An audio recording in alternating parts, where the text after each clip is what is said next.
یہ اللہ کی وصیت ہے، اللہ بیان کر رہا ہے، اس میں بندوں کا کوئی دخل نہیں ہے۔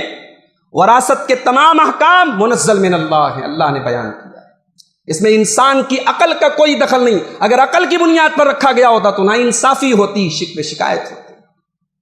اور جانتے ہو وراثت کی بنیاد ہے رحم کے اوپر، رشتہ داری کے اوپر۔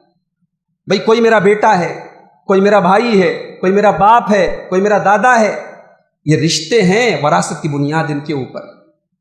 اسلام نے جب وراثت کی بنیاد رحم کے اوپر رکھی، اور رحم یہ کوئی انسان کے اختیار کی چیز نہیں ہے، یہ اللہ کی طرف سے، یہ رشتہ داریاں اللہ کی طرف سے ہیں، تو جب رحم اللہ کی طرف سے ہے تو کامن سینس یہی کہتا ہے، عقل یہی کہتی ہے کہ جب رشتہ داریاں اللہ کی طرف سے ہیں تو وراثت کے احکام بھی اللہ ہی کی طرف سے ہونے چاہیے۔ اسی لیے وراثت کے سارے احکام اللہ نے خود بیان۔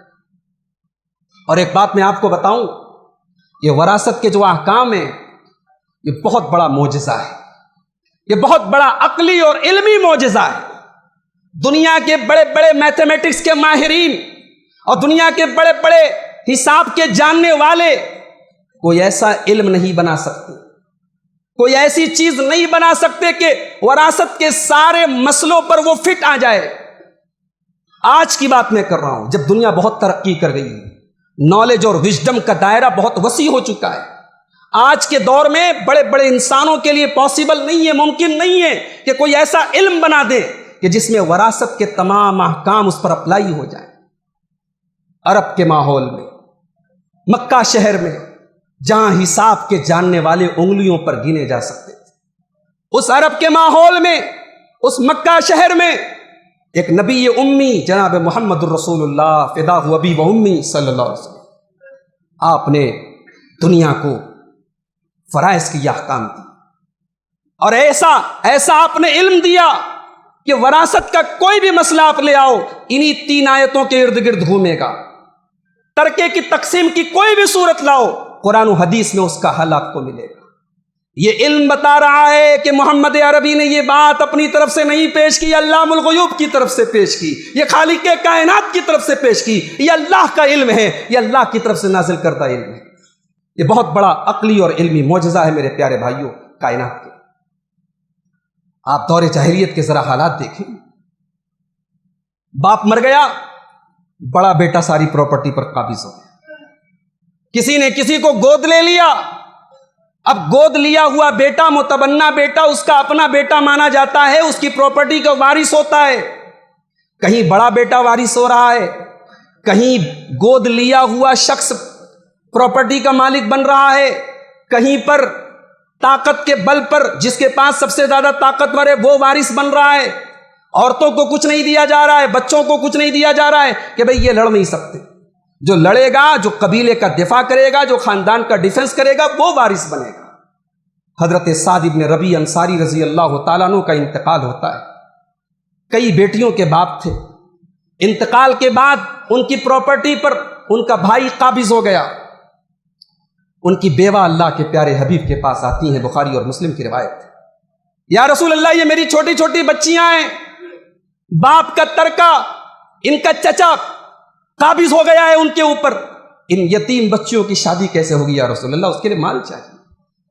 اللہ کے پیارے حبیب نے فرمایا مجھے امید ہے لعل اللہ یقضی بینہم، مجھے امید ہے کہ اللہ تعالیٰ اس کا فیصلہ ضرور کرے گا۔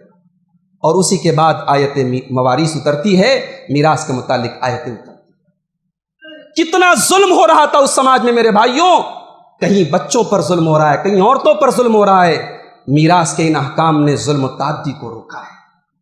وہ عورت جو کبھی کھڑی ہو کر کے یہ نہیں کہہ سکتی تھی کہ میرا بھی حق ہے میرے باپ کی پراپرٹی میں، قرآن کریم نے اعلان کیا للرجال نصیب مما ترک الوالدان والاقربون وللنساء نصیب مما ترک الوالدان والاقربون مما قل منه او کثر نصیبا مفروضا۔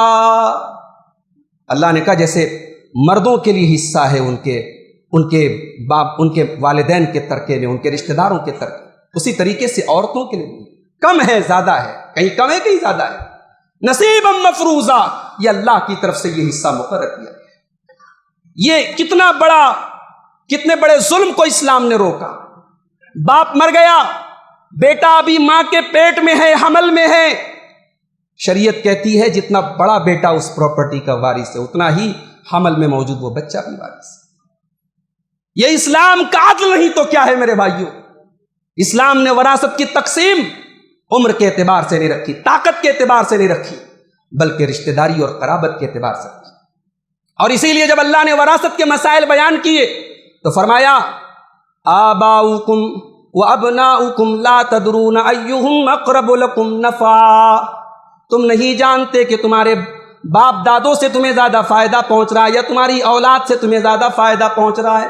کون کس کو زیادہ فائدہ پہنچا رہا ہے یہ اللہ جانتا ہے، اس لیے اللہ نے جس کا جو حصہ مقرر کیا ہے اس کو وہی حصہ ملے۔ اسلامی نظام وراثت کا ایک بہت بڑی خصوصیت یہ بھی ہے میرے بھائیوں کہ اس میں نہ تو اشتراکیت ہے، کمیونزم ہے۔ اس میں ایسا بھی نہیں ہے کہ مال جس کا ہے بیچارہ وہ اپنے مال کا مالک نہیں ہے۔ اس میں اشتراکیت کا ظلم بھی نہیں ہے اور اس میں کیپٹلزم بھی نہیں ہے۔ اس میں سرمایہ دارانہ نظام کا ظلم بھی نہیں ہے کہ دولت چند ہاتھوں میں گھومتی رہے۔ اسلام نے جو معیشت کا جو اکنامیکل ویو ہے اسلام کا، جو معاشی نظریہ ہے اسلام کا، وہ یہ ہے کہ دولت کی صحیح تقسیم ہو، دولت چند ہاتھوں میں نہ رہے۔ اسی لیے قرآن کے 28ویں پارے میں اللہ نے فرمایا، جب مال فے کا ذکر کیا اللہ نے کیا فرمایا؟ ما افاء اللہ علی رسولہ من اہل القریٰ فللہ وللرسول ولذی القربى والیتامى والمساکین وابن السبیل کی لا یکون دولۃ بین الاغنیاء منکم۔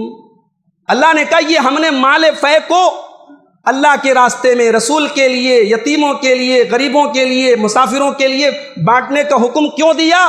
تاکہ دولت چند ہاتھوں میں گھومتی نہ رہے۔ آج دنیا کا معاشی نظام، دنیا عاجز ہے، غریب سے غریب ہو رہا ہے، امیر سے امیر ہو رہا ہے۔ کیوں؟ کیونکہ کیپٹلزم پر دنیا چل رہی ہے، سرمایہ دارانہ نظام کو پروموٹ کیا جا رہا ہے۔ اسلام نے نہ تو کمیونزم کو پروموٹ کیا نہ کیپٹلزم کو پروموٹ کیا۔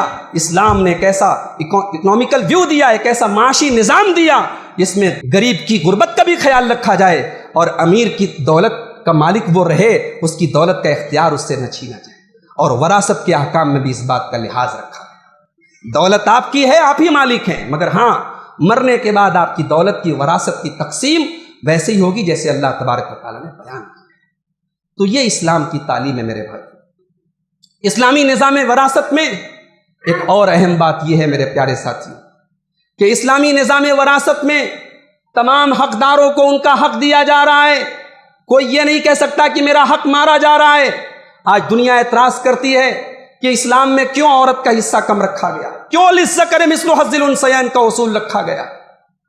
آپ جانتے ہیں اسلامی نظریے سے عورت کمانے کی ذمہ دار نہیں، کما کے لائے گا مرد۔ باپ ہے تو اسے بیٹیوں کو کما کے دینا ہے، شوہر ہے تو بیوی کو کما کے دینا ہے، بہن ہے تو بھائی کو لا کے کما کے دینا ہے۔ عورت ہر اعتبار سے آرام سے ہے، سکون سے، اسے کمانے کے جھنجٹ سے آزاد رکھا گیا، ذمہ داریوں کا سارا بوجھ مرد کے اوپر ڈالا۔ اب اگر اسلامی وراثت میں یہ اصول نہ ہوتا کہ مرد کو عورت کا ڈبل ملے، اگر یہ اصول نہ ہوتا تو مرد پر ظلم ہو جاتا، کیونکہ کما کے لانا، اپنی بیوی کو، اپنی ماں کو، اپنی بیٹی کو، اپنی بہن کو کھلانا یہ مرد کی ذمہ داری ہے۔ اور اس کے بعد جب وراثت تقسیم ہو تو یہ اصول اگر ہوتا کہ دونوں کو برابر ملے گا تو یہ مرد پر ظلم ہوتا۔ اور یہاں یہ بات بھی نوٹ کر لیجیے کہ بہت ساری ایسی شکلیں ہیں جہاں مرد اور عورت کو برابر بھی ملتا ہے۔ یہ بات بھی آپ نوٹ کر لیجئے کہ بہت ساری صورتیں ایسی ہیں وراثت کی جہاں مرد و عورت کو برابر ملے گا۔ مثال کے طور پہ ماں باپ ہیں، ماں باپ کو اولاد کے ترکے میں سے برابر ملے گا۔ کب؟ جب اولاد کی بھی اولاد موجود ہے۔ وَلِأَبَوَيْهِ لِكُلِّ وَاحِدٍ مِّنْهُمَا السُّدُسُ مِمَّا تَرَكَ إِن كَانَ لَهُ وَلَدٌ، اگر کوئی مر گیا اور اس کی اولاد ہے تو اس کے ماں باپ میں سے ہر ایک کو 1/6 ملے گا، چھٹا حصہ ملے گا۔ یا ماں کو جتنا مل رہا ہے اتنا باپ کو مل رہا ہے، برابر مل رہا ہے۔ بلکہ اہل علم نے ایسی بھی صورتیں بیان کی ہیں جس میں عورت کو زیادہ بھی مل جاتا ہے مرد سے۔ تو یہ اصول علی الاطلاق نہیں ہے، یہ ہر جگہ یہ اصول اپلائی نہیں ہوگا، لیکن جہاں اسلام نے یہ تعلیم دی ہے کہ للذکر مثل حظ الانثیین، مرد کو عورت کا ڈبل ملے گا، وہاں اسلام نے عدل کے اعتبار سے یہ حکم دیا ہے۔ کیونکہ اسلامی نظام وراثت کی ایک خاص بات یہ بھی ہے کہ ذمہ داری اور حقوق کے درمیان بیلنس رکھا گیا ہے، کس کی کتنی ذمہ داری ہے اور کس کے کتنے حقوق ہیں، اس اعتبار سے اسلامی نظام وراثت تقسیم ہو۔ میرے بھائیوں، آج سماج میں بڑے افسوس کے ساتھ کہنا پڑتا ہے کہ ہم اور آپ بہت ساری چیزوں میں اپنے آپ کو قرآن و حدیث پہ چلنے کا دعویٰ کرتے ہیں اور عمل بھی کرتے ہیں، مگر نظام وراثت پر جب عمل کی بات آتی ہے تو وہاں ہمارا معاملہ بہت پیچھے ہو جاتا ہے۔ آج کتنے خاندانوں میں بیٹیوں اور بہنوں کو حق وراثت دینا تو بڑی دور کی بات ہے، اگر کوئی بہن کھڑی ہو جائے، کوئی بیٹی کھڑی ہو جائے تو اس کو بے غیرت کہا جاتا ہے، اس سے رشتہ توڑنے کی دھمکی دی جاتی ہے اور کہیں کہ رشتہ توڑ دیا جاتا ہے۔ یہ کتنا بڑا ظلم ہے جو آج ہمارے سماج میں ہو رہا ہے۔ اسی طریقے سے کسی بھائی کا انتقال اگر اپنے باپ کی زندگی میں ہو گیا، اس کے بچے یتیم ہیں، شریعت کا ایک قانون ہے کہ بیٹوں کی موجودگی میں پوتا وارث نہیں ہوتا۔ مجھے بڑی معذرت کے ساتھ کہنے دیجیے، یہ شریعت کا اصول ہے، مگر ہم اور آپ شریعت کو کہیں کہیں اپنے مفاد کے لیے استعمال کرتے ہیں۔ وہ چچا جس نے کبھی شریعت پر عمل نہیں کیا ہوگا، اپنے یتیم بچوں کا حق مارنے کے لیے وہ فوراً شریعت کا حوالہ دیتا ہے اور ساری پراپرٹی پر خود قابض ہو جاتا ہے، جبکہ ہم جانتے ہیں کہ ہمارے یہاں مشترکہ خاندانی نظام ہے، بھائی لوگ باپ کی زندگی میں مل کے کام کر رہے ہیں، سارا مالک باپ ہے، اور اسی دوران اگر کسی بیٹے کا انتقال ہو جائے اس کے یتیم بچوں کو پھوٹی کوڑی نہیں ملتی۔ اہل علم نے یہاں پر یہ لکھا ہے، یہ شکل بھی لکھی ہے کہ قرآن کی جو آیت وصیت ہے اس آیت وصیت کا اطلاق یہی ہوگا، اور دادا کے لیے لازم ہے، بعض اہل علم کا یہ موقف ہے کہ دادا کے لیے لازم ہے کہ وہ وصیت کرے اپنے یتیم پوتوں کے حق۔ میرے بھائیوں، یہودیوں کا طریقہ ہم نہ اپنائیں۔ افتؤمنون ببعض الکتاب وتکفرون ببعض، قرآن کی اور شریعت کی بعض باتوں پر ایمان رکھتے ہو اور بعض کو چھوڑ دیتے ہو۔ جہاں شریعت سے تمہارا مفاد نکلتا ہے، جہاں تم کو مال ملنے والا ہوتا ہے، وہاں تم شریعت کے حوالے دیتے ہو۔ آج اپنی بیوی کو اگر سسرال سے حصہ مل رہا ہو، ہم لینے کے لیے پہلی لائن میں کھڑے ہو جاتے ہیں، اس کے لیے آواز اٹھاتے ہیں۔ اگر ہمیں کہیں سے حق مل رہا ہو، وہاں ہم سب سے آگے والی لائن میں کھڑے ہوتے ہیں، اور جہاں دینے کی بات آتی ہے تو سب سے پیچھے والی لائن میں نظر آتے ہیں۔ یہ ڈبل اسٹینڈرڈ نہیں چلے گا، یہ دوہرا معیار نہیں چلے گا، یہی تو ناپ تول میں کمی ہے جو آج ہمارے معاشرے میں اپنائی جا رہی ہے۔ اللہ تعالیٰ نے قرآن کریم کے 30ویں پارے میں فرمایا، وَيْلٌ لِّلْمُطَفِّفِينَ الَّذِينَ إِذَا اكْتَالُوا عَلَى النَّاسِ يَسْتَوْفُونَ وَإِذَا كَالُوهُمْ أَوْ وَزَنُوهُمْ يُخْسِرُونَ۔ بربادی ہے ایسے ناپ تول میں کمی کرنے والوں کے لیے کہ جب دینے کا نمبر آتا ہے تو ڈنڈی مارتے ہیں اور جب لینے کا نمبر آتا ہے تو پورا لیتے ہیں۔ تو وراثت کے جو یہ احکام ہیں، ان کی اہمیت اور ان کے فائدے ادھورے ہیں جب تک ہم ان کے اوپر عمل نہ کریں۔ آج کتنے گھروں میں باپ کے انتقال کے 20 برس ہو گئے، بھائیوں میں مقدمے بازی ہو رہی ہے، کسی بھائی کو توفیق نہیں ہوتی کہ ایک دن سر جوڑ کر کے بیٹھیں اور شریعت کے مطابق اپنے باپ کا ترکہ تقسیم۔ کیوں دیر کرتے ہو میرے بھائی، کیوں دیر کرتے ہو؟ شریعت نے مرنے کے بعد وراثت کی تقسیم جلد سے جلد کرنے کا حکم دیا ہے۔ آج وراثت کے احکام کی اس کانفرنس میں اور اس کی اہمیت اور فوائد کو بیان کرتے ہوئے میں اپنے دل کی گہرائیوں سے آپ کو یہ دعوت دیتا ہوں کہ آپ عبادات میں اور عقائد میں جس طریقے سے آپ قرآن و سنت پر عمل کرتے ہیں، وراثت کے احکام میں بھی میرے بھائیوں قرآن و سنت پر عمل کرنے والے بن جائیں۔ اسلام ایک کامل دین، ایک ضابطۂ حیات ہے۔ اسلام صرف عقائد کا نام نہیں، صرف عبادات کا نام نہیں، اسلام معاشرت کا نام بھی ہے اور معاشرت کا بڑا اہم پہلو ہے۔ اور آج الحمدللہ اگر ہم صحیح طریقے سے وراثت کی تقسیم کریں، اور ہمارے بڑے محترم اور معزز مہمان عالم دین شیخ عبدالرسید مدنی صاحب ابھی میرے بات خطاب کریں گے، اس یعنی وراثت میں ہونے والی غلطیوں پر وہ روشنی ڈالیں گے۔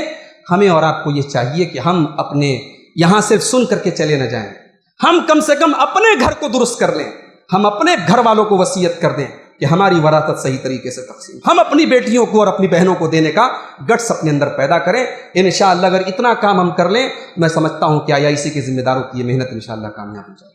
میں اللہ سے دعا کرتا ہوں رب العالمین ہم سب کو احکام وراثت کے سلسلے میں صحیح جو طریقہ ہے، قرآن سنت کا طریقہ ہے، اس کو اپنانے کی توفیق عطا فرمائے۔ رب العالمین ہمیں شریعت کے ہر حکم پر عمل کرنے کی توفیق عطا فرمائے۔ رب العالمین ہمارے اندر جو کوتاہیاں اور کمیاں ہیں ان کو دور کرنے کی اور اپنی اصلاح